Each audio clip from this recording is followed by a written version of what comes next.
Salve pessoal, tudo bem?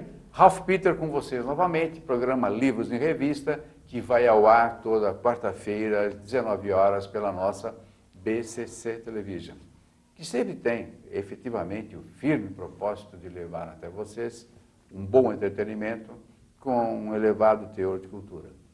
Desta feita, o nosso convidado, Alisson Matos, trouxe ao público uma literatura um pouquinho diferenciada dessa que nós tratamos aqui no dia a dia. Uma literatura com lances, fatos, todos eles devidamente documentados, para dar uma credibilidade forte, que aliás é parte da personalidade deste moço, que apesar de moço é bastante valente. Futebolística, uma literatura, lances, como eu já falei, dados totalmente futebolísticos. Desafortunadamente, eles não fizeram um livro sobre o Palmeiras, mas um dia eles vão tomar juízo, vão fazer, nem sobre o Corinthians. Eles fizeram, o Alisson Matos mais o Danilo Quintal, trouxeram ao mundo um livro sobre duas equipes também muito valorosas, agora sem nenhuma brincadeira, Santos e São Paulo. Aqui de São Paulo, capital. É isso mesmo. Sansão, a história dos grandes, pela editora Pontes. Meu caro, você é jornalista, como eu disse aqui, amantíssimo de futebol. Isso é verdade? Desde criancinha? Desde criança. Eu comecei vendo futebol muito novo ao lado do meu pai, apesar de não torcer para nenhum dos dois times, mas preciso deixar esclarecido aqui que não acho isso premissa básica para escrever sobre qualquer clube que seja. Esse lance de brincadeira aí é óbvio. Quero mencionar aqui o Danilo Quintal, que está nos assistindo lá da casa dele, e agradecer o convite feito por você para estar aqui no programa. É para mim uma grande honra. Nós agradecemos a tua delicadeza de ter vindo até aqui, distante para Chuchu. Vamos lá. Então, vamos lá. Vamos lá. Eu só quero mencionar que vocês dois tiveram um gesto bastante magnânimo, bastante humano, que, se você me permite, saia da sua modéstia, eu vou mencionar. Tá. 3.500 cópias deste livro foram distribuídas gratuitamente a deficientes visuais, que antigamente chamava cego, agora não pode mais, deficiente visual, através da Fundação Dorina no Rio. Os livros que vocês doaram serão em braille? Não. Na verdade, são livros falados. A gente disponibilizou o livro numa versão narrada, que é um trabalho que essa fundação faz há alguns bons anos aqui em São Paulo, e nós distribuímos, assim como distribuímos também o livro impresso em bibliotecas públicas, para que quanto mais acesso, na nossa modestíssima visão, melhor. Esse objetivo foi alcançado e era um objetivo desde o início de todo esse projeto que eu e Danilo temos de escrever sobre os grandes jogos do futebol brasileiro. Mas esse objetivo tem alguma finalidade? Ou seja, tem uma finalidade de garantir acesso a todos, à leitura, a boas histórias, a história do futebol brasileiro, e isso independentemente de qualquer limitação física. Que legal. Dado isso, a gente fez essa versão falada, que são CDs, que estão disponíveis também no site do projeto, que é umfutebolparatodos.com. www.umfutebolparatodos.com. Estou vendo a minha. Estão disponíveis todos os áudios do livro. Para quem quiser entrar e ouvir, fazer o download, baixar, ou ouvir pelo site mesmo, gratuitamente. Puxa vida, elogiável.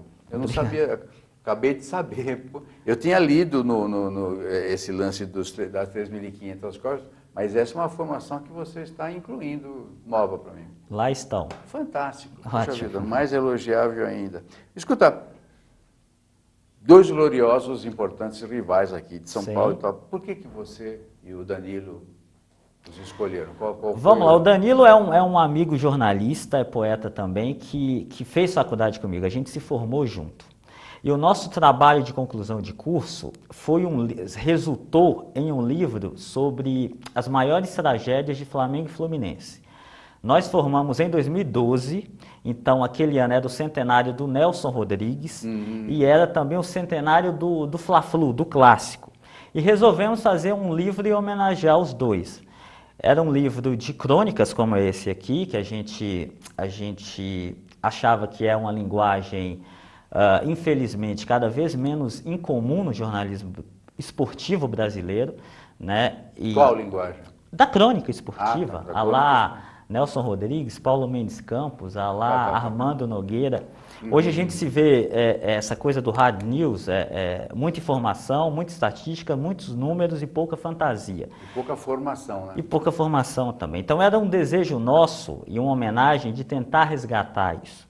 Dado isso lá em 2012, a gente lançou esse livro no Rio de Janeiro, por a editora Carioca. Surgiu ali aquela pulguinha, aquela ideia de se fazer sobre outros clássicos do futebol brasileiro. E essa é a nossa intenção. Sempre com essa mesma premissa, de ser crônicas e com uma imensa acessibilidade a quem quer que queira conhecer a história do futebol brasileiro.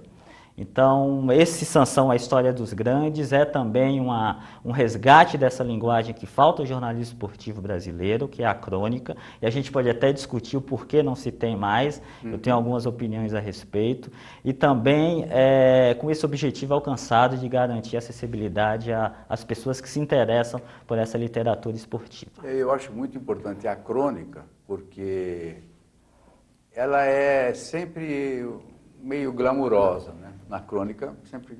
Sim. Tem sempre um fundo bom de verdade, entra no lúdico e entra na literatura e deixa o torcedor mais ou menos calmo com relação ao seu oponente, que Sim. hoje não tem mais rival, tem como é que se fala? Um elemento de guerra um contra o outro, é uma coisa que não é rival, é o inimigo. Sim. Não é mais rival, virou um inimigo. A ponto de nós estávamos conversando no bastidor. Sim. Que você me contou um caso do Grêmio.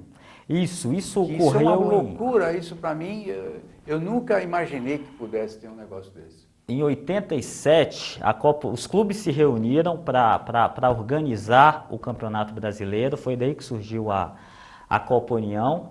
E em uma das reuniões se discutia ali os patrocínios e ficou decidido que a Coca-Cola seria uma das patrocinadoras de todos os clubes. Só que a Coca-Cola tem sua logomarca vermelha e no Estatuto do Grêmio é proibido haver qualquer vermelho no uniforme. E o presidente do Grêmio, na última hora de assinar ali, percebeu esse detalhe e falou que ele não podia fazer isso, porque o Estatuto do Grêmio não permitia, e ele poderia sofrer algum impeachment, talvez, como presidente. O fato é que a Coca-Cola apareceu com o logo, mudou e apareceu com o logo preto no uniforme do Grêmio em 87. Só para o Grêmio? Eu não vou poder te assegurar. Talvez outros times entraram nessa onda e preferiram no uniforme também o preto, mas a decisão saiu a partir desse questionamento do Grêmio. Se a Coca-Cola tivesse batido o pé, perderia um dos grandes patrocinadores, talvez inviabilizaria a Copa União de 87. Que absurdo, né? É absurdo para mim, mas deve ter alguma coisa no sangue ali que justifique isso. Agora, falando...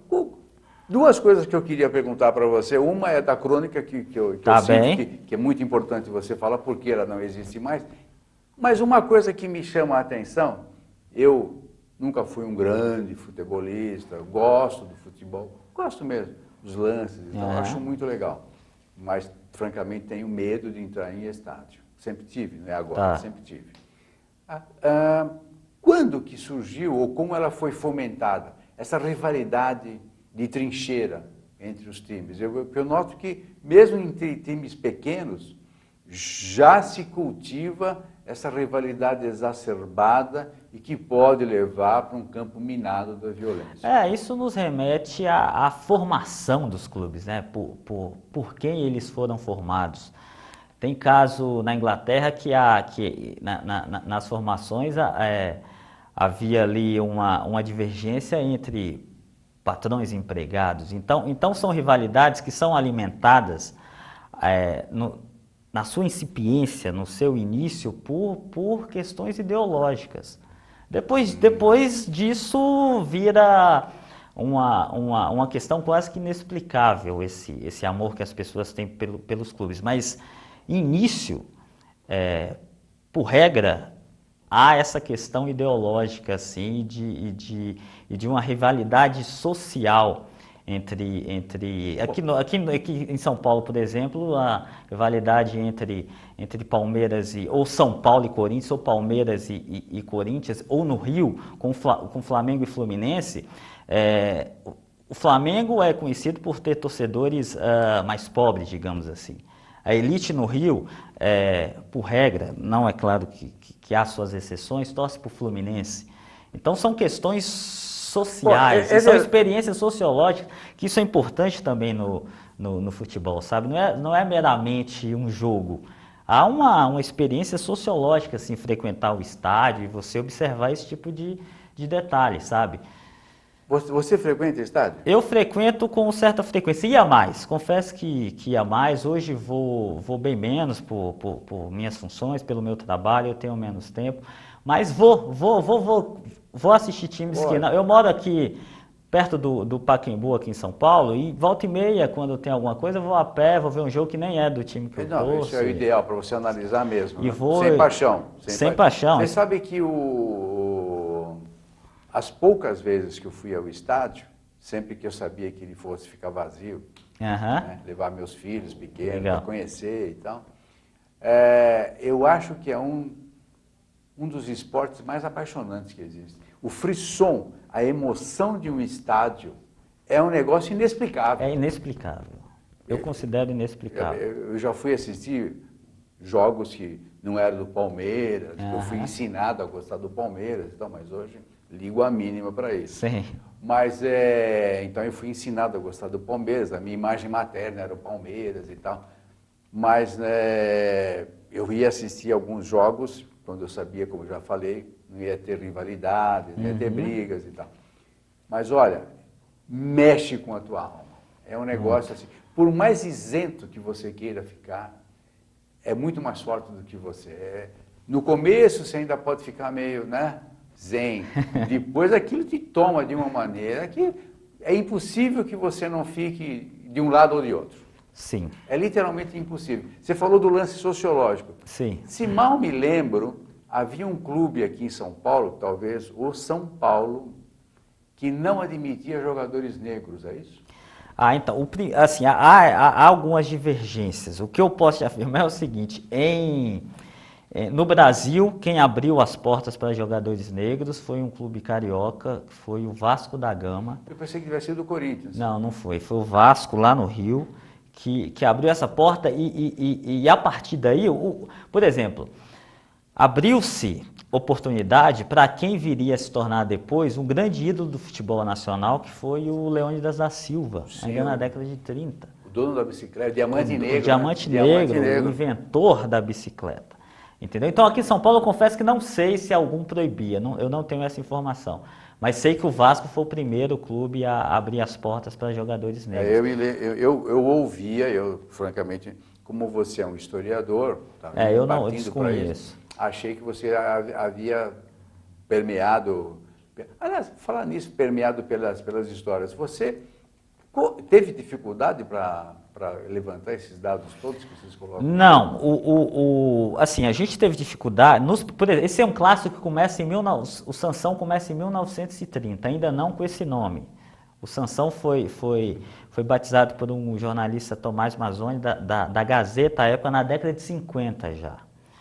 Então, começou em 1930, com 2-2 na Vila Belmiro.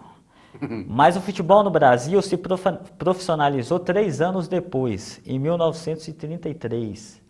E um Santos e São Paulo foi o primeiro jogo profissional no Brasil, no dia 12 de março de 1933. Um 9-1 para o São Paulo. Nossa Senhora. Uma goleada e foi o primeiro gol profissional do Brasil, foi do primeiro jogador profissional no Brasil, chamado Arthur Friedenreich. Friedenreich. Que foi também um ídolo. Acho que hoje, desculpe, tirando, acho que os atuais, os contemporâneos, tipo Ceni, Rogério Ceni e tal, acho que ele é o cara que é mais conhecido do São Paulo. Né? Sim, sim, tirando o Raí, sem dúvida. Raí, sem dúvida. Raí, que sem é dúvida. Um grande cara, por sinal. O Ceni também deve ser uma pessoa muito boa, infelizmente não conheço. Mas em termos futebolístico e em termos de história, eu acho que esse cara é o Friedenreich. Inclusive, eu me lembro que quando era criança, faziam brincadeiras por causa do nome, tiravam um sarro e tal. E isso ajuda a marcar ainda mais, naturalmente. Então, logicamente, esses jogos mais antigos, a gente teve um pouco mais de dificuldade, porque a gente não encontrava muitas testemunhas oculares. Né? Você imagina.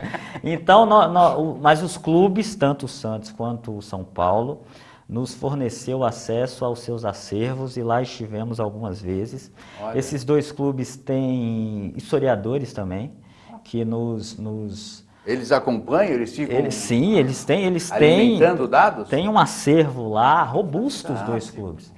E nós os consultamos algumas vezes e tivemos acesso ao acervo dos clubes, e a partir daí a gente começou a escrever principalmente esses primeiros clássicos que eram carentes de algumas informações. E vocês escolheram esse clássico porque vocês já sabiam mais ou menos da história? Não, a gente apresenta, a gente fez dois projetos, a gente fez o Sansão e fizemos também o Corinthians e Palmeiras, que provavelmente, o ano que vem sairá. Você adivinhou a pauta. Ele pergunta, por que não Corinthians e Palmeiras? Teremos também. E assim como teremos também, devemos ter um Grêmio Internacional, Cruzeiro e Atlético. Bem regionais, assim. Grêmio, Flamengo e Vasco. Qual é? Em Minas, como que é a América? Cruzeiro e Atlético. Cruzeiro e Atlético. E Fortaleza, Ceará lá em cima, Bahia e Vitória, enfim. A nossa intenção é essa. Escrever sobre os maiores clássicos do futebol brasileiro, contar, aliás, a história dos maiores clássicos brasileiros. Então, foi por isso, a gente quer fazer de todos e o primeiro foi esse aqui, o Sansão. Você falou que teve dificuldade de achar o jogador, a testemunha ocular. Sim, torcedores também.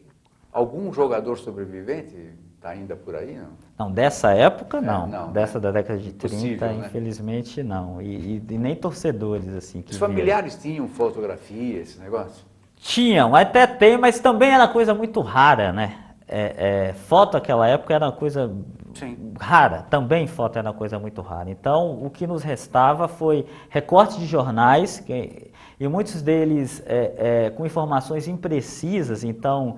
Tem alguns dados aqui que a gente ficou muito em dúvida em publicar ou não, tanto que damos esse primeiro jogo, por exemplo, a gente dá algumas versões sobre a minutagem do gol, entendeu? Porque a gente não sabe exatamente em que minuto foi feito o gol. A Federação Paulista, não existia a federação? Também ainda, não existia, não tem esses dados. A gente teve que recorrer a jornais da época e aos acervos dos Eu acho, até porque, isso não sei se você conseguiu levantar, não havia muita, imagino, hein? Não é um dado preciso também. Eu imagino que o futuro do futebol também não era uma coisa que se esperasse que eclodisse dessa maneira. Não havia o senso comercial do futebol, era tudo muito paixão, né? De fato. Eu imagino.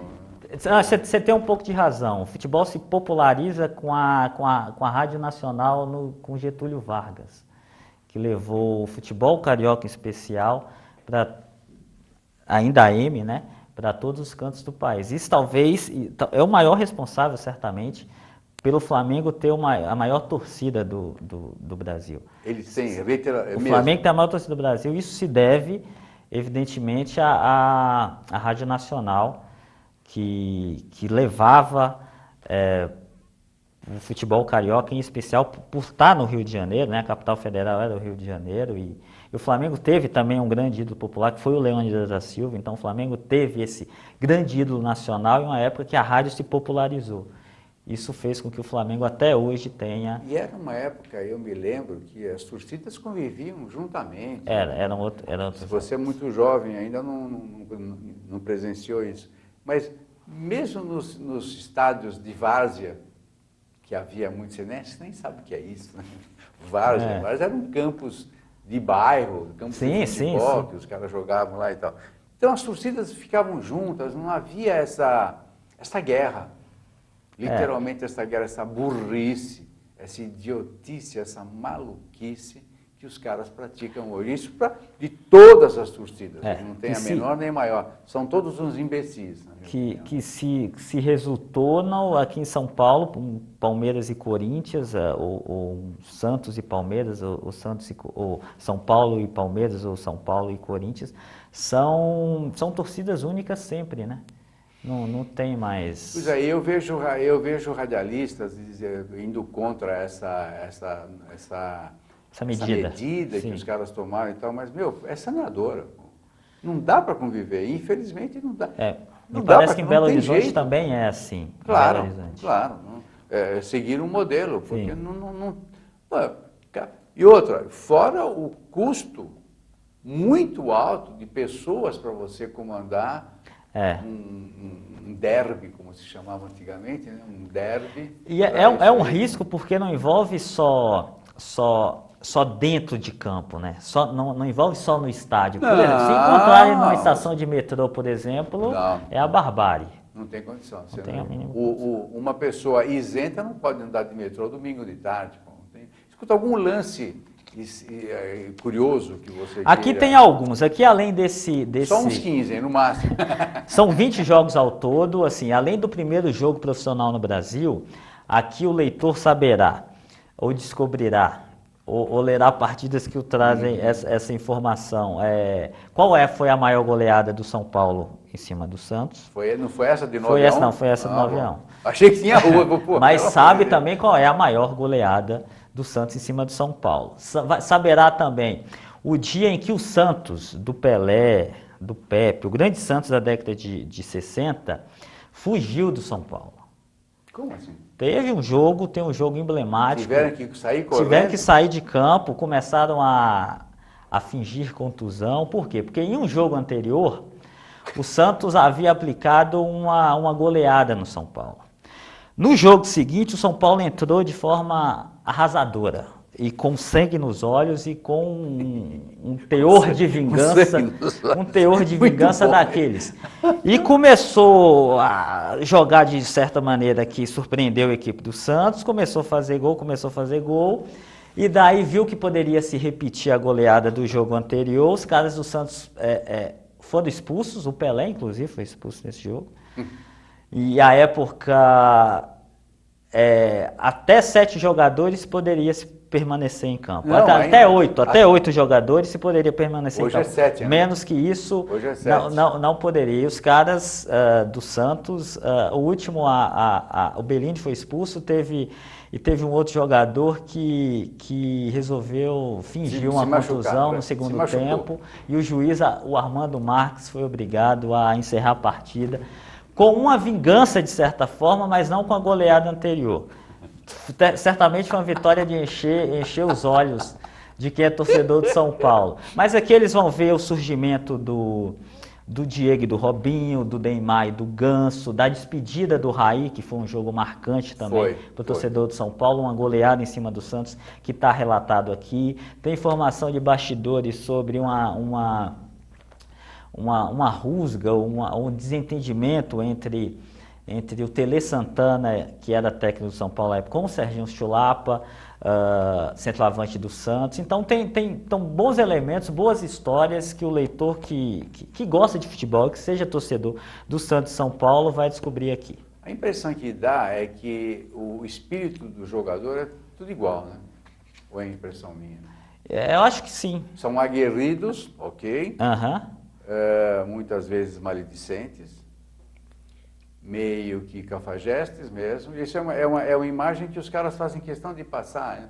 Eu não sei se é só o jogador brasileiro ou sul-americano de uma forma geral, ou do mundo todo. Virou jogador ou é jogador, É um cara sem muita moral, sem muitas restrições, Sim. faz o que precisa ser feito e dane-se a ética e vai por aí. Eu acho que tem mudado. Eu acho que é assim, é uma visão que se consumou, mas a minha opinião tem mudado. Acho que as coisas tem um debate do que é correto ou não, que se estendeu pela sociedade brasileira, sim, Legal, inclusive legal. no futebol. A gente teve, ano passado, o Rodrigo Caio, zagueiro do São Paulo, confessando um lance, e foi num clássico contra o Corinthians, se não me engano, confessando um lance que, não sei se ele não tinha feito a falta, ou se a bola... Você lembra desse lance? Então E você vê e que ele foi crucificado. pelos colegas. Inclusive. Teve até um imbecil, que eu não lembro o nome, também não precisa me mencionar, senão eu vou apanhar na rua, que disse, olha, é melhor a mãe dele chorar do que a minha. Eu sei. Porque isso é uma determinação inominável de um caráter que não dá para falar para eles qual é o predicado que eu gostaria, o adjetivo que eu gostaria de dar. Porque, o cara foi macho, Sim. o cara foi homem, no melhor da acepção da palavra. Olha, juiz, quem fez a falta não foi ele, foi... Sim. Então, o cara reverteu a expulsão, inclusive. Também, então, E por azar dos azares, no outro jogo, o cara vai e faz o gol que determinou a vitória do contrário. Mas Exatamente. O que vale aí é a determinação de honradez. Exatamente. Então, são exemplos, um exemplo que a gente não se via, entendeu? Assim, é uma pena que foi crucificado, a gente sabe, o futebol, a visão de futebol envolve também essa malandragem, essa esperteza de querer levar vantagem. Esperteza é diferente de malandragem. Né? O Pelé, por exemplo, me lembro que uma vez, não me lembro contra quem, um jogador estava esperando para cabecear, o Pelé coloca o pé, não sei se você viu isso, acho que você não viu, coloca o pé aqui no braço do cara, chama o juiz, tá me pegando, tá me segurando, o cara vai dar um pênalti. Sim, é esperteza. Isso é esperteza. Entendi, eu entendi seu ponto de vista e tendo a concordar também. Escuta, meu caro, infelizmente nós estamos finalizando o nosso embate aqui. Passa rápido, passa muito rápido. É apaixonante, o futebol é apaixonante sempre, mesmo com todas as suas mazelas, ou talvez até por causa delas, né? Talvez. Quem sabe, né? Mas olha, muito legal o teu livro, belíssima ideia, dê um abraço ao Danilo, né? Isso. Danilo Quintal, que eu espero que esteja na sala. Certamente, eu não tenho dúvida. Apesar de ser um quintal, ele vai estar na sala. Que absurdo, já fiz melhor. Desculpe a falta de respeito, Danilo. É uma brincadeira, você vê a nossa informalidade aqui. E olha, apareça sempre. Gostamos muito, é um assunto absolutamente inédito. As portas estarão sempre abertas para você, para os próximos livros, para as próximas duplas. Perfeito, agradeço imensamente o convite e conte comigo sempre. Pessoal, nós conversamos com o Alisson Matos. Antes de despedirmos, eu quero agradecer novamente ao pessoal da técnica, que sem eles nós não estaríamos aí permeando nas lentes de vocês. Agradecer imensamente ao jornalista Diego Martins, que fez essa nossa ponte aqui. Sim. O Diego poderá ser localizado no Diego Martins, @portal Telenoticias, é isso mesmo? Telenoticias. É isso mesmo. .com. E a Maria Estela Guedes, que sempre nos atende, sempre nos insere no universo lusófono e que nos dá uma boa audiência e principalmente uma audiência muito qualificada. Os telefones do Diego Martins, em São Paulo, 11 98887 7799, muito fácil, hein? Eu, no final, tudo igual, 0271. Ok, pessoal? Muito obrigado pela companhia, pela paciência, audiência, e divirtam-se lendo o livro Sansão. Qual é o título todo? Sansão, a história dos grandes. A história... que grande. É o palmeirense falando. Pessoal, muito obrigado mesmo. Eu que agradeço. A informalidade. Pessoal, até a próxima. Tchau, tchau.